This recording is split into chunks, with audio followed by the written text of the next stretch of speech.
another monkey movie, we bring you Friendship. You can now have your Bond in today's Marvel and DC updates. Marty's new lead, Hawk Squawk, swoon over June. Smith sequel supported. Vince Gilligan sick of Breaking Bad. Guys, all of that and so much more. But before that, news dump. Happy birthday to Goo. Happy birthday to Goo. Happy birthday to Goo. You are now real old. I Hey, am old. happy 36. Who's a famous 36 Goo? Ooh, I don't know. I'll 36 get is you a not a couple very options. popular number. No, it's Not a not. popular number. But yes, I just turned 36. I just thought the other day, I thought yesterday, I was like, shit, do we still do Goo gets to pick a movie for his birthday? I think we threw that tradition away 2 or 3 years ago. Goo, Jerome Bettis, Oh, Marcus Smart. Not better. That's worse. There's not bad many. number. It's a bad number. It's not a good number, yeah. But yes, it's my birthday. I'm 36, falling apart. I'm super tired.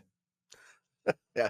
That's really I would say News the dump. growing the growing theme of the Mac and Goo program here is a shared tiredness. We no longer bring you friendship. We bring you naps. You know what I do is whenever I see my father, he always says to me, "You look tired." And I immediately snap back and go, "No, I'm not." You shut your mouth when you're talking to me.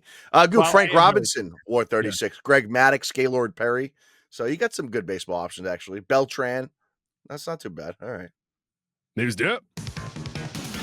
Mac, you see this? You hear about this? Bonnie Blue, who is famous for her work on OnlyFans, she's pregnant after she had slept with 1,000 gentlemen in a day. Yeah, I was curious why you thought this was news dump work. It's in the news. I thought might as well dump it out, Yeah, right? I guess she's an actress who takes her clothes off, and apparently she's in a scene with over. So I don't know if they filmed it or if it just ever. It's like I firsthand think accounts. it was live streamed on what's it called? I'm blanking again. OnlyFans. OnlyFans, but it got taken down because they couldn't confirm that some of those gentlemen were not minors. Okay, here's my question for the qualifications for this. Does just penetration count, or do they have to finish? Did all 1,000 people finish, or did they just make some penny? I think it was just each person got a couple seconds, so multiple people could have finished. Yeah, no doubt. No, definitely Yeah. people some finish. So you just had a couple pumps. What did they say? Like 10 seconds, a quick soak? A quick dip and get out.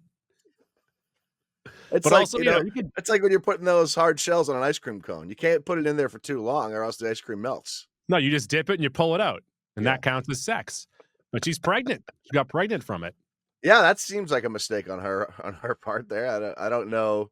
But listen, have a baby whenever you want. You're an adult. Seems like if you're making all sorts of money doing the things she's doing, getting pregnant would be going against her best Well, interest. no, you can now show yourself to a whole new audience. It is a new audience. That's true. Yeah, a new niche. A She's new got niche, there. a new. But now she's gonna have to take a couple months off, and then now she's got a child to care for. So it's It would have really been funny if she went to the doctors and they're like, "Ma'am, you are pregnant with 75 children right now," like like a rodent. a question I long asked and couldn't get a clear answer on Yeah, is if could a female have twins, but the two kids have different dads? Like if I'm she pretty was sure. like that's possible, you think? Yeah, because Because there's two types of twins, right? Two eggs can get inseminated separately, or an egg can split, and that's usually how you get identical twins, or like fraternal twins could be two separate eggs, though. And so I'm curious if she's pregnant from this incident, maybe it could be two daddies. heteropaternal superfecundation. All right, so it exists. It's not common. Sure. It's definitely possible. It's a phenomenon, though. There you go. See, you learned something new here on Mac and Goo today. Well, I know that I've heard of someone that had twins and he got his wife pregnant once and then while she was pregnant, got her pregnant again. That doesn't seem possible. That's the thing. That I'll tell seems you who it was I off don't the air. think okay, alright. That doesn't seem like a real thing, but I'm interested to hear how who this person I'm afraid is. to Google all this stuff right now. I'm at work. Yeah, yeah, true. Yeah, you're walking a fine line there, that's for sure. News up. Mac Nutella co-creator Francesco Ravea has passed away at the age of 87. One would assume that he was cremated and then spread over a piece of toast. How come I didn't know the new How come I didn't know the Nutella's creator's last name was Ravella? That's a fun little Ravella, rhyme right there. Ravea. Is it a Ravella. liquid L? I don't know. Is he Italian or is he Spanish? It's got to be Italian because Nutella, it's hazelnut. It's a fine I Italian think he would delicacy. be Ravella then. If he was Spanish, I think he could be Ravea. I'm going to say Ravea anyways and stand by Ravella my joke. Nutella. Yeah, I'm just going to okay. accept it. Oh, Ravella Nutella. I like that. Yeah, that's Nu- what I was that's Nutella. the whole last 28 seconds is that's what I was getting at there. Nutella. News up. Weekend box office from last weekend. Brave New World came in a little under its forecast at just a tick under $90 million. Paddington in Peru only made $12.5 million, but worldwide doing quite well, $133 million. Heart Eyes just under $10 million. Dog Man just under $10 million. And Nisa 2 made $7.5 million. Yeah, some interesting notes here, Goo. Paddington in Peru has gotten it's a weird release schedule for it. It came out in the UK like 3 months ago. It came out overseas in other countries a couple months ago. So it has made 133 million worldwide, but just got its US opening. Goo, Heart Eyes actually went up from last week, up 19% this week based on the good reviews and it sort of filling a void. There's no other movie really out like it right now. Counter So programming, too. yes, for The people sure. that don't want their Captain America don't want their bears walking around South America. Dogman dropped to 4th, but only a 29% drop. That's pretty good number 10 as million far as bucks in drops its go. fourth week is pretty good. Yeah, so it's still doing pretty well, and people are I really also liking that. showed off on X my family's popcorn bucket. You see that? I did see that. You The didn't Dogman dog bowl. answer my question to whether or not Raffi was going to be eating it off the floor, though. He didn't want any. I ate it out. Oh. I ate the whole thing. You're right. I didn't Mine's like still on Bonnie Blue there. I know. I ate that, Dude. and then he said to me after I finished, he's like, I wanted some popcorn, so I went and made more popcorn. He didn't want that Classic. one either. I had 2 giant bowls of popcorn. Classic. And then you could just blame it on him But I when ain't Dana's like, complaining. why'd you eat Hey. You know what was on the other day when I turned on the National Lampoon Network? What's that? Norbit. Oh, God, Jesus Christ. Goo, in 5th place this past week, Niza 2, something I've never heard of in my whole life. Apparently, it is a sequel to a 2019 Chinese movie. It has already become the highest grossing animated film of all time, and it just opened in America, so I don't know how that happened. It has 99% on Roddy T's, no critic scores yet there or on Metacritic, so no one's really seen it yet. But I'd be interesting to see if that's going to hit streaming in the US anytime soon. I ask you, your favorite Norbit scene, is it when Rasputin says, hey, or when she goes down the water slide and busts through that fence? I'm not going to answer the question. Is it Rasputin? I don't know. Repulsion? Rasputin. Norbit. Let's see what Norbit has. You're going to get kicked off your work internet with these Google searches. You're going to look at the stream of things I looked up. I'm going to say Rasputin. I'm good with that. Okay. All right, good enough for me. What's coming out in theaters this week, though, Mac? Goo, this Friday, if you're listening to this now, it might be out right now. The Monkey is hitting theaters, and the early returns on that, a dual 85% on Roddy T's and a 66 on Meta. So it looks like yet another pretty good horror movie early in the year here. And speaking of good horror-ish movies, maybe this is more of a thriller. Companion is hitting streaming just 2 or 3 weeks after it hit theaters. 94%, 89% on Roddy T's there, 70 on Metacritic for Companion. So I will probably get to that in the next couple of weeks. I don't think I'm going to see Monkey in the theaters, but it is getting pretty good reviews. Rasputia. Okay. Maybe. Based on Rasputin. I don't know. 9% on Rotten Tomatoes? Are you crazy? Norbit? Yeah, Norbit. It should be 0. Possibly. News dump. He's playing multiple characters in the movie, Mac. Eddie Murphy. Right. I don't know if you knew that or not. Got a trailer for Friendship. This is in theaters in May. There's a new Marvel out that's supposed to be nuts. We should go see it. Supposed to be nuts. The way that he might be the best at over and under pronouncing words. And just putting weird inflections on Yeah. certain letters. Like, A it's so male good. Catherine O'Hara. Goo and I are, of course, are talking about the A24 Paul Rudd and Tim Robinson movie. This appears to be like a 90-minute I think you should leave sketch, and I am all in on that. I'm really, really looking for it. It looks like it has all of the best parts of I think you should leave sketches built into a movie, and so I'm really excited for it. I forget which publication had this, but they wrote, "I love you, man, for sickos." That is perfect. Like, that makes me want to see it even more. GQ wrote, "The funniest thing I've seen in my entire life." It might be. I'm not going to rule that out.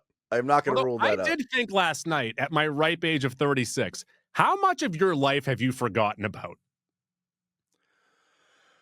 You know what my issue recently is more short-term stuff. If I don't put it in my phone, it's gone. But I remember a lot of stuff going away. I have like memories from when I was like 3, Goo. I got some early memories. Because I often will sit there and out of nowhere, something will hit me from like my 20s. And I'm like, wait, ugh, did I do that? Oh, I did. So you're saying you personally worked on blocking stuff out of your I might have shut down my brain for a decade. Yeah, that's fair. I drank a lot in my 20s, though. Yeah, I hear that. That might be what it is. You and me both. I know when I used to see the doctor, I haven't seen a doctor in about a decade. I do need to go and do that as I approach the age of 40. But like he'd ask you, how many drinks do you often have in a week? And you'd kind of like take it down a bit. Then they'd ask you, oh, how often do you black out? And they want you to say no more than 0. So when you tell them that like, oh, I don't know, 10 times in the last year, they get very concerned. I mean, at least you're going to the doctors. I haven't seen a doctor in years. I even haven't knows? gone to the doctor in a decade. I just told you that. I would say, Goo, actually, maybe we should credit this podcast for pulling us out of our deep, dark 20s, because I would say the graph with how mature I've gotten and how adult I've gotten has gone up as this podcast has over the last, 8 or so years. You mean as long as we've done it, like our success, you're not doing that for success. Our success is this and then this. yeah. Straight nosedive like all these planes out of the air these days. Don't get me started on politics. News up. Oh, did you see this? Did you hear about this? Amazon, hot on the fucking press right now. They have bought James Bond. This is a shocking move. Amazon MGM Studios is set to take creative control over 007, the franchise, as the longtime producers Michael G. Wilson and Barbara Broccoli step back. One would assume that Broccoli got some green. Goo, Bezos took to social medias to ask who the fans want as the next Bond, which is a smart move on his part. I have 2 thoughts here, Goo. You made Number it a one, Twitter poll. Whoever you want, we're going to pay them, guys. That's who it is. That's who it is. It'll be Kate McKinnon. I don't really give a fuck. Horrible movie that would be. Worse than Norbit. I don't really give a fuck about this Bond news. I am worried they're going to turn it into like a shitty Amazon Prime series. That's what I'm worried about. I would assume that they're going to keep Bond separate, but what they might do is spin off a Bond world and give you the 008, but give you, like the offices that he works at and stuff as like a series or something. Yeah, we'll get like 024. I know everyone is pushing for Henry Cavill. I bet Idris Elba is brought back into the mix now. I'm not a bondage boy. I don't give a shit. Yeah. News dope. Marvel has put the pause on 3 television shows that they have been developing: Nova, Terra Inc., and Strange Academy. These was supposed to be expected with Wong as the focus. Meow. Nova was the only one I was even aware. You said pause, Oh, fuck. Kitty cat. I can get you a soundboard. If you hit that sounder right there, I would have understood immediately. Nova I was aware of, and I can't say I'm looking forward to that, but I was interested in that. Terror Inc. never heard of, so see you never. Strange Academy is interesting because I had no idea they were working on it, but I do really like Wong and the magical shit. So it's a bummer that that's on delay, but maybe he'll be featured elsewhere. News up. Got some more clips for Daredevil Born Again. It looks like this show is going to be all it's chalked up to be. Season 2 has already begun filming, and we also got Marvel exec Brad Winderbaum revealing that they're exploring bringing back more of those Defender characters into the MCU. To me, that probably means Jess Jones more than anyone else, but at least they're taking a look at it and maybe considering bringing them back. I also would say Jess Jones is probably the only one worth bringing back, but, what are you going to do? Do you think people will say that Marvel is back? Well, it is odd. So we've been getting drops here and there with Daredevil over the last couple of months. But now that Brave New World didn't do that great, it's been full steam ahead for these last 10 days marketing Daredevil because they're like, all right, we're throwing Captain America out the back window. Here comes Daredevil. So they're really he's got wings, up. so he can fly. It's okay. He's protected. He has his Wakandan suit. No super steroids, but an impenetrable suit. Yeah, no PEDs. Just like all us common men. Do you think superheroes get drug tested in the Marvel Cinematic Universe? Probably, but they let him know ahead of time. They get tipped off. Yeah, tipped off. News up. Got our finale for your friendly neighborhood Spider-Man. I am, I think, 5 episodes into the show. I like it. It's pretty fun. Yep. And I might be an episode or 2 further in than you, Yeah. and I am also really enjoying it. I think Dork is doing an episode on it next week, so that'll be good. I don't know if it's worth us doing an episode on though. I don't care enough about what it. have you been watching lately? Maybe put that in a batch with a bunch of other stuff. I did see that Spider-Gwen is confirmed for season 2. Yeah, I saw a quick look of her. She looked pretty good. Goo also out right now in the midst of a season is Invincible season 3.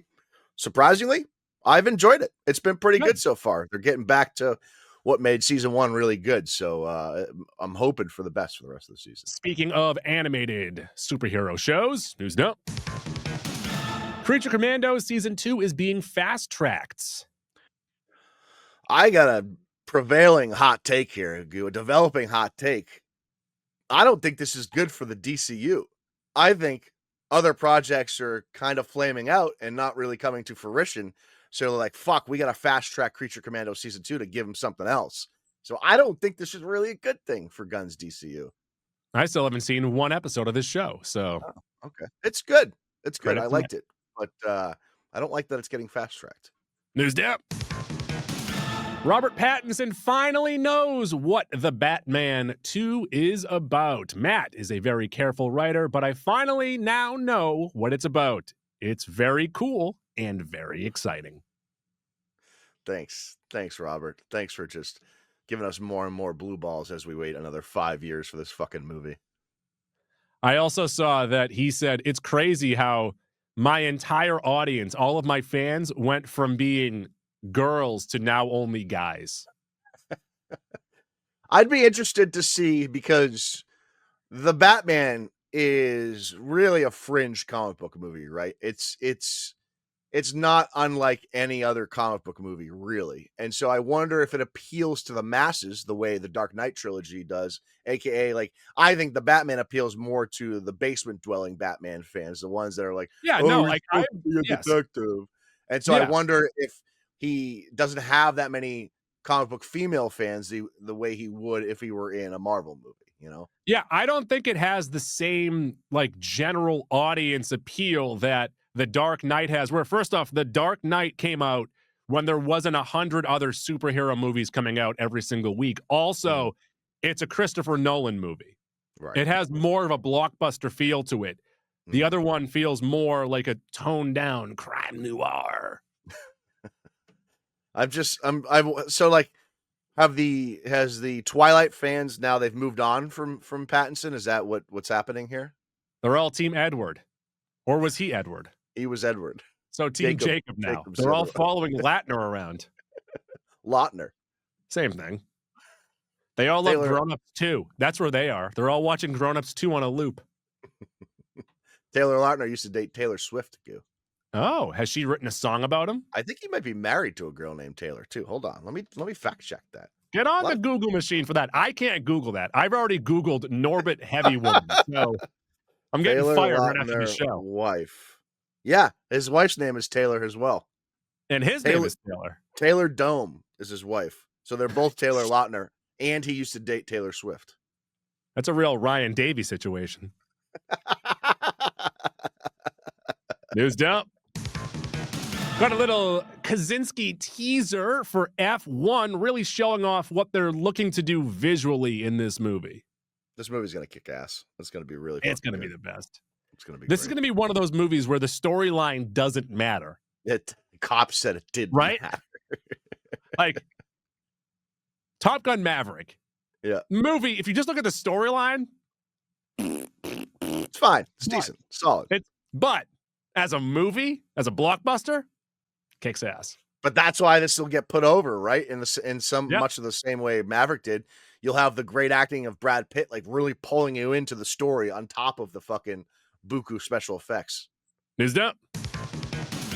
Got a trailer for Bring Her Back. This is an A24 movie. You say that the internet is going nuts for this trailer. Is this the trailer that I saw? It's just a minute long and it just looks spooky as shit. There's a cat in it. The internet is going nuts over this trailer. I like, I don't know. Horror movies are so hit or miss for me that like I can't. It's hard for me to psych myself up for a horror movie. This is hitting theaters in May, and it's from the two Talk to Me directors, Danny Philippou and Michael Philippou. Is that how you say it, Philippou? That's fun to say. I don't know. So I don't know. The people are really liking the trailer. It's fine. News dump. Want to hear a movie that I'm not excited about? Yeah, good. Let's hear it. This would be Martin Scorsese's next movie starring Dwayne "The Rock" Johnson. It'll follow an aspiring Hawaiian crime boss who fights rival crime factions for control of the underworld of the Hawaiian Islands. So it looks like The Rock is trying to cut that typecast right off. Which, if you think about it, and I think it was Fast and the Furious 6, he had a cast on his arm and he tore it off, or he flexed it off. There you go. We'll do the same with this typecast. Yeah, he'll probably do the same thing here. You gotta do your Deborah Downer look. Leo set to co-star along with Emily Blunt. I don't know, man. Scorsese, very hit or miss the last, 20, 25 years. So we'll see. And he's trying to make The Rock a thing. I don't know if I like this. We'll see, though. So the Smashing Machine is supposed to be coming out at the end of this year. And maybe that will change our tune on The Rock. Maybe it'll show he can do actual dramatic acting. There was a movie in 2004. It's a remake called Walking Tall that came out starring The Rock and Johnny Knoxville. The Rock's great in that movie. He just got away from doing that. The way Dave Bautista talks about him, I don't think he's going to be a good actor. Oh, Dave Bautista's been taking some shots at him, huh? Well, no, he's over the years. People have always said to him, hey, would you want to make a movie with The Rock? And John Cena is like, no, I want to be a serious actor. No, it's true. And once again, and Dave Bautista was in the news these past couple of weeks talking about he's done being the big dumb guy typecast sort of thing. Dave Bautista's 7 minutes in Blade Runner 2049 is better than 90% of every actor that has done anything, especially The Rock. So please give Dave Bautista more dramatic roles. And go watch him in Stuber. Come on. Don't undercut me like that. News dump. The Hawks be squawking. Both Ethan and Maya have spoken out recently about casting directors looking for actors based on their social media followers, as opposed to what they should be doing, looking for actors' children to hire for their movies. Yeah, this is a bit of the pot calling the kettle black for sure. It does speak to a lot of the shitbag movies we get today, especially streaming wise, where they'll just take someone with a lot of followers and throw them in a fucking horrible rom-com or something like that. So I get it from the studio side. It's a built-in audience. At the same time, like, it's really easy to kill a star like that way too. If you put them in two movies and they're both terrible, no one's going to take them serious. So that was an unnecessary shot at Maya Hawke, by the way, and I'm very sorry. She is very good. She is very good. But Ethan Hawke went on to say something along the lines of, all these social media people, they have six-pack abs, but acting isn't about having six-pack abs. If Robert De Niro wanted six-pack abs, he could do it. I mean, just scroll up 2 stories. If it was about six-pack abs, The Rock wouldn't be shit on every time he acts. News dump. Mac, what's next for Bong Joon-ho? I forgot his name for a second. I'm forgetting a lot right now. It's my advanced age. You stroked out there for a second. Bong Joon-ho's next live-action movie will be a horror action film set in an underground subway in Seoul, South Korea. He says, "That's my life project. This is a story I've been thinking about since 2001." And Goo, I'll tell you right now, obviously we loved Parasite and it was fucking phenomenal. If Mickey 17 crushes, I'm going to be all in on anything. BJH is what I'm calling him now, Bong Joon-ho. Wow. Current ratings for Mickey 17, Goo, 88% from the critics, 75 on Metacritic. So it's starting out in a good spot. Also, speaking of Parasite, there's still in production or in development the Parasite series coming to HBO. And Bong Joon had a little quip here, Goo. The writing room of that show can be another TV show in and of itself. How about that? A little drama going on in the Parasite writing room. I do like Robert Pattinson has spoken out recently, or spoken about recently, his role in Mickey 17, crediting Tom and Jerry and Jackass for his inspirations for the movie. Love that. Love that for us. Although I'm picking up a little multiplicity. How about you? Okay. Yeah, that's fair. Yeah, I could see Because he's that. got that one, juvenile character, Michael Keaton. Yeah. I like when Michael Keaton talks about multiplicity, and he's like, if you made that movie now, you could shoot it in 5 days. It took us so long. It took us way too long to make that movie. Man, I bring this up every once in a while, but it's simultaneously both the worst and best account on social media. I don't remember if it was a YouTube account originally or not, but it was a movie. They would basically ruin movies with cell phones. Like, would this plot be possible with a cell phone? Yeah. And it's like 85% of movies are no. News up.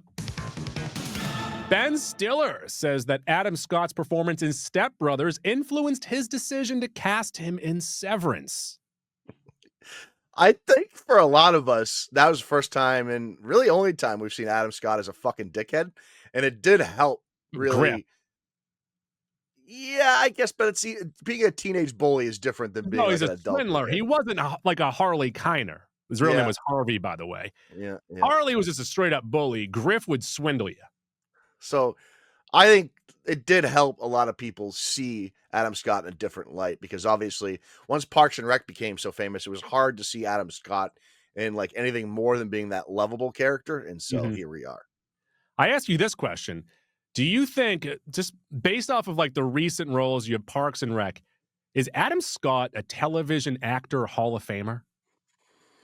Yeah, all it really takes is 2 roles, right? And if Severance finishes remotely near the high that it's had over the first season and a half, you're going to have to nominate him, right? I would say 2 successful shows, but then also you need to win awards. Did he win anything for Ben Wyatt? I don't think so, but has he won something for this? Definitely didn't win anything for season 1. So he needs to win something for season 2. Otherwise, Small Hall, not involved. Just like Better Call Saul, not in the Hall of Fame. Yeah, Bob Odenkirk. Yeah, this is interesting because no one really knew about Severance 3 years ago when season 1 came out. I think now, as it picks up steam, these next couple award cycles, you'll get some Adam Scott love. It is the most watched series in Apple TV Plus history. And may I remind you that Ted Lasso is also on Apple TV Plus. Yeah, it's no small achievement. Here's the other thing, though, Goo, because I mean, he's the main actor of the show, but John Turturro has been so fucking good this season that like you can't even choose Adam Scott as a top dog right now, and like everyone's crushed it. The dude that plays fucking Milchek, he's phenomenal too. Yeah. Like Adam Scott is really good, but like he's kind of getting outshined right now. I didn't realize Jeffrey G is also in Marvel. Who's Jeffrey G? Dylan G? Dylan G. What the fuck his name is? Dylan G. I'm Jeffrey. Oh, that's right. You're Jeffrey G. You're Jeffrey Jenkins. Dylan G's the hot dog stand guy. He's the hot dog guy. He's also in Shang-Chi. He's the guy recording on the bus. And yeah, that's right. And he's also in the first episode of Your Friendly Neighborhood Spider-Man. Yeah. Yeah. Dillinger, that's what I said. News dump. Will Smith is confirming sequels. Why not?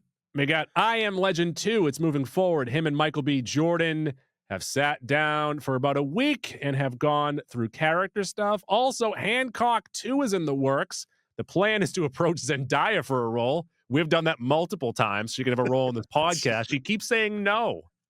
Yeah, hard no from Zendaya. It seems like the obvious thing there was she'd be playing his daughter in Hancock too.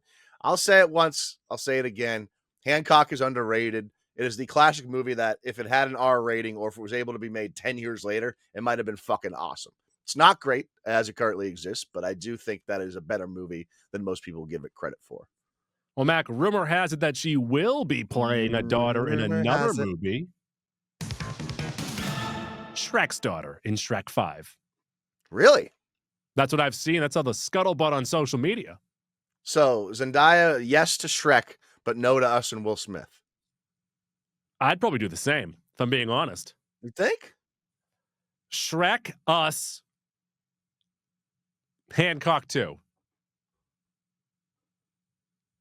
Pretty even. 3 even decisions. How about that? Shrek 5. Shrek 5. Also, speaking of Zendaya, news dump. Marshawn Lynch has joined the cast of Euphoria Season 3. I don't know what's going on in Euphoria. I don't know what's going on in Marshawn Lynch's life. This is bizarre. News dump. Vince Gilligan said that he is sick of writing bad, mean characters because a bunch of losers think that they're cool and they try and act like them. Yeah, he is a little over how these bad characters, these great villains have become too inspirational. I get that, but at the same time, like every story has roughly a good hero. Not every story has a good villain. And so when we get a good villain, we really fucking love those villains, you know? The beauty of Breaking Bad, his series, is that everyone was kind of a bad guy. And so Yeah. like it was really fun, you know, liking and hating every single character in that show. I don't know, like I guess Jesse comes away cleanest, right? But Jesse was still a really bad guy, and that's why that show's so great. More things should be like that. He's also apparently already finished his next show, Goo. It is going to be a psychological sci-fi that explores the human condition in a surprising way. And it's apparently being compared to classics like E.T., which is bizarre to compare a television show to.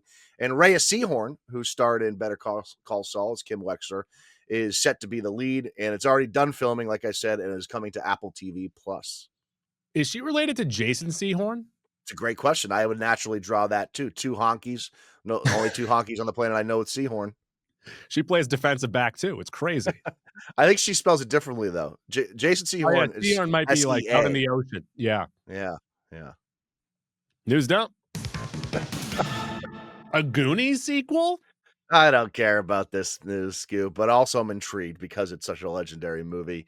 A Goonies sequel is moving forward at Warner Brothers after 40 years. That movie came out in 83? 84? 84, okay. And get this, Goo. This will really sell folks on it. Potsy Poncheroli has been attached to write the script. I say to you, Goo, who the fuck is that? That person had to have been born in the 30s. If with the name Potsy? Potsy Poncheroli. You fucking me? Potsy Poncheroli.